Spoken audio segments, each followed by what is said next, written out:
I think we should touch this issue of metaphorical truth, because I think it still gets at the distance between us. Sure. Yep. And happily, this is your phrase that you have. I mean, you might want to. Do you want to prop up this phrase? Why not?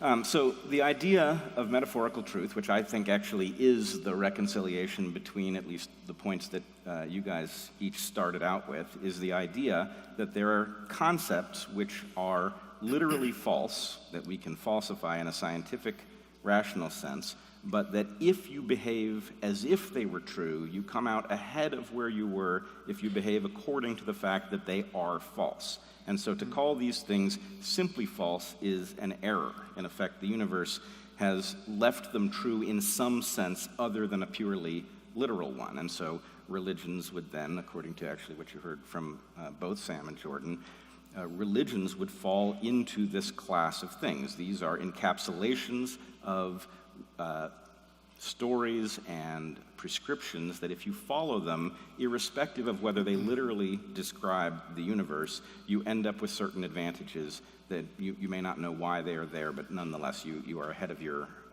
you're ahead of your position if you were to navigate just simply on your perceptions. So right. That's the concept.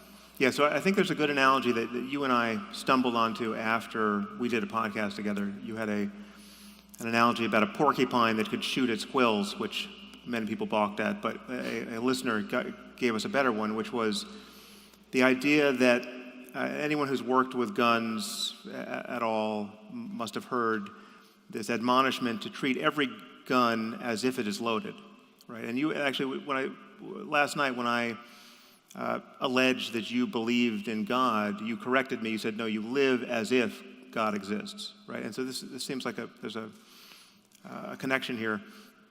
So if I had a gun here that I wanted to show Bret, if I know anything about guns, I'm going to make damn sure that it's unloaded, right? I'm going to pull back the slide, I'm going to drop the magazine, pull back the slide, check the chamber, and do this in a redundant fashion that really looks like I'm suffering from obsessive compulsive disorder. I mean, it is truly redundant. And then I'll hand it to Bret, and if Bret knows anything about guns, he will do the same thing, having just seen me do it.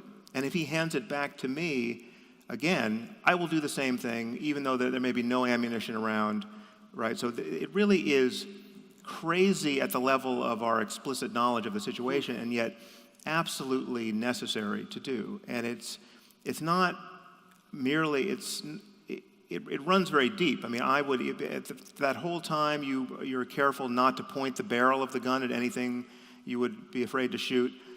And when people fail to live this way around guns, they, with some unnerving frequency, actually shoot themselves or people close to them by accident.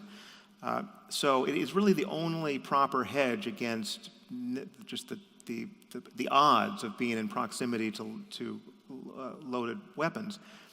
And yet, if someone in the middle of this operation came up to us and said, actually there's a casino that just opened across the street that will take your bets about whether or not guns are loaded. Would you like to bet $1 million as to whether or not this gun is loaded? Well, of course, I would bet those $1 million every time that it's not loaded because I know it's not loaded.